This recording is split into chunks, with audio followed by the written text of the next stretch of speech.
Was that loud enough? Okay. Good afternoon. It's now 12 after 12, and I call the meeting the CCPD Board for February 24th, 2026.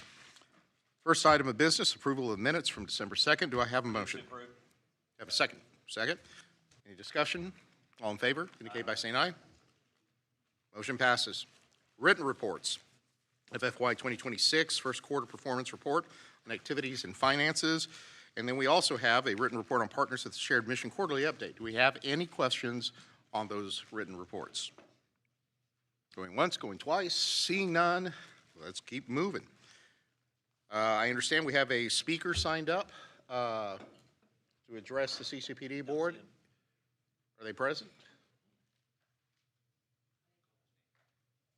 Dennis, are they present? I think they were escorted out. Adrian Smith, are you in the room? It appears I not, don't sir. see him. Okay. All right.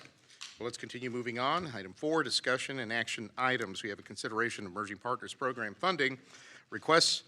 And JC, podium is yours.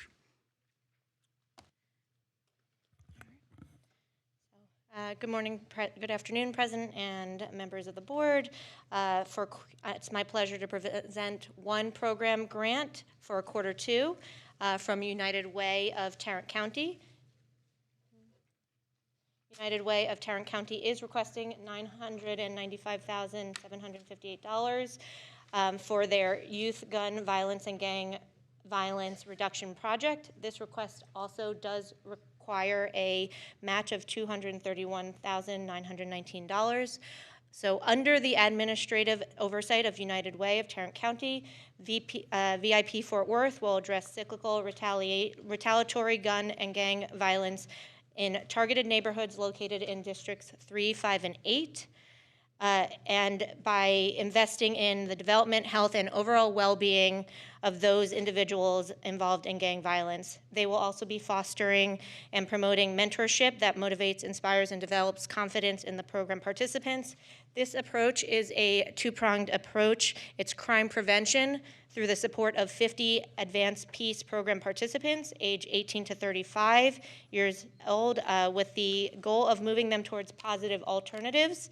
And then the crime intervention approach, which will reduce and or sustain the reduction in community violence victimization from gun and gang incidences. This will also be based on, they'll be using the 2025 crime statistics as the baseline. This proposal has been reviewed and recommended for funding by the Emerging Partners Advisory Board. And we have today with us Mr. Chris Alvarado, Vice President of Community Investments with United Way of Tarrant County, and Pastor Rodney McIntosh with VIP Fort Worth to answer any questions. As of February 2026, our available funding for CCPD Partners with a Shared Mission stands at a little over $4.7 million. If the recommendation is approved today, it will leave a total remaining balance of $3.7. And we currently have 6 grants awaiting review by the Emerging Partners Advisory Board amounting to 2.1, thus leaving 1.5 if all proposals are under review are approved. And currently we have 50 active contracts totaling $17.2 million. So at this time, we ask staff, staff recommends that the board take appropriate action on the recommendation today. Are there any questions regarding that presentation? I just have a comment, Carlos. I want to specifically thank United Way, Chris and your team, and Rodney McIntosh. I've had this conversation with United Way leadership and with Pastor McIntosh about the opportunity to fund VIP in a way that lets you do the work and not have the administrative burden and the operations piece, which we know United Way is best suited for. And I'm excited about this opportunity to stretch our CCP dollars further, frankly, and allow an entity like United Way that's trusted partner with the city of Fort Worth, but allow Pastor McIntosh to do more work across the city of Fort Worth, especially when it comes to preventing gun violence in our city. This is just one piece of the puzzle. We understand that there's a lot of work happening, and special thanks to Councilmember Peoples and others who've been leading a charge across the city, and Councilmember Hall. But I want staff to know I appreciate them working on this opportunity and bringing it forward today. I knew a lot came into it to a short presentation, so thank you very much. I'll echo those sentiments, Mayor. As being a co-chair of the 1 Second Collaborative, we did do a lot of deep diving into certain categories, as Ronnie can attest to. And if any council member would like a more detailed, results report, I know I already provided that to Councilwoman Peoples. Certainly we can provide that, to council members if you want to start getting into specifics as far as results thus far. I think it's very important. Any other questions? No, but I did want to thank the chair for sharing the 1 Second Collaborative with me when we got ready to do our session on gun violence that we did in District 5. Councilman Mayor Pro Tem Flores was really forthcoming with that and attended the session with us, and I am grateful. All right. Well, we have an item in front of us, so let's consider a vote on that. To consider the request for amount of $995,758. I need a motion. Second. All right. Any other discussion? All in favor indicate by saying aye. Aye. Aye. All right, great. Motion passes. Thank you. Chairman, I wanted to make a note that I was recusing myself from that vote. I'm an executive member of the United Way Board, so I'll be recusing myself from that. All right. So Thank noted. you. Thank you. All right, next up, we have consideration of fiscal year 2026 budget amendments and adjustments. Good afternoon, President, members of the board. I'm Lorraine Coleman with the Police Department, and I'm here to go over some budget changes for fiscal year 26. These changes reflect alignment with our current executive leadership, and as you're aware, our policies require approval by the board and subsequently the council for appropriation of additional funds or movement in funding between adopted initiatives and programs.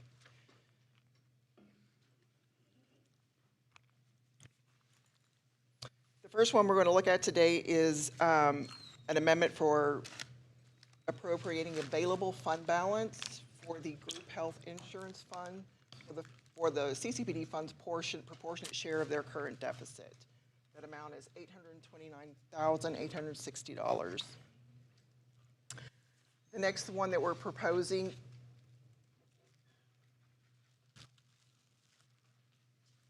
is a transfer of savings from the Community Information Program. There was a contract that was canceled, and we're using the savings from that to fund the Comprehensive Crime Plan project in the amount of $109,860. And those are savings that are being moved from one initiative to another. The next one is for a policy change that's been made by which all new radios are issued to tenured officers. They were issued to trainees, so we're moving that budget from the new officer training program into the technology infrastructure.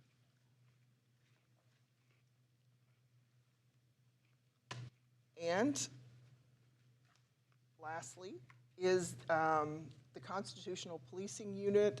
This is for a new program within the fund. This is for funding to fund a position for this year. And as we're going through budget development, we'll be looking at the rest of that. But those savings are being taken from the Civilian Response Unit, which were from salary savings. And I understand most of those positions are being filled, so these are available salary savings that we have to move. And with that, we recommend you close the public hearing and take appropriate action. All right, any questions on these items? And I guess we'll take them together, if that's all right. I think you can do Okay. either or. Okay, any questions on those items? Madam Mayor? Question, Lorraine, on the fund balance transfer related to healthcare costs, is that something we've needed to do before out of CCPD into the general fund to cover costs? That's the first I recall, but we do have allocations that come out of CCPD and go to various funds for those costs. Yeah. And the only reason I ask is understanding the constraints we have and increased costs on our healthcare fund overall, and just curious if this is something that this board, on behalf of CCPD, may need to be more familiar with moving forward if we think that's going to be needed for fund balance purposes. But Dennis may have, looks like he's got comment. We're also going to be having a conversation shortly, I know, with the lab on long-term forecasting. Okay. And looking at what our fund balance looks like, what our needs are, and That's helpful. so that's an upcoming. Thank you. Dennis, did you have something to add? I was just going to add that at the end of January, the council as the council approved a year end, and essentially every fund that pays for employees, both salaries and benefits, was asked to contribute proportionately based on how many employees they cover. So this is only CCPD covering the proportionate share for the employees you're otherwise paying. Okay. Not like we're just taking money out of CCPD No, no. to backstop. I trust that you wouldn't let us do that anyway. Thank you, Dennis. Any other questions? All right. Well, I'm looking for a motion to close the public hearing and make a motion for the vote. All right. All in favor indicate by saying aye. Aye. Motion passes. All right. Requests for future agenda items. Yes, ma'am. Maybe for legal, but just the grant process that we go through. I'm specifically thinking about safety and security along East Lancaster. I know Presbyterian Night Shelter received a grant 2 years ago, and so I'd like some additional information on how long they have to wait to reapply, and if any of the other shelters have applied for the same grant. Is that clear, staff? Okay, perfect. When is our next CCPD meeting scheduled? Carlos, do you know off the top I of do your head? not know offhand. End of May? End of May. If we can maybe allocate the right amount of time, just to go over the grant-making process in general, how CCPD approaches those opportunities, especially for newer council members, I think that's very helpful. And you can include, to Macy's question too, related to East Lancaster, I think you can put them all together. Very good. We'll do that. Thank you. Any other future agenda item requests? All right, seeing none, we are adjourned. Thank you. Thank you, staff.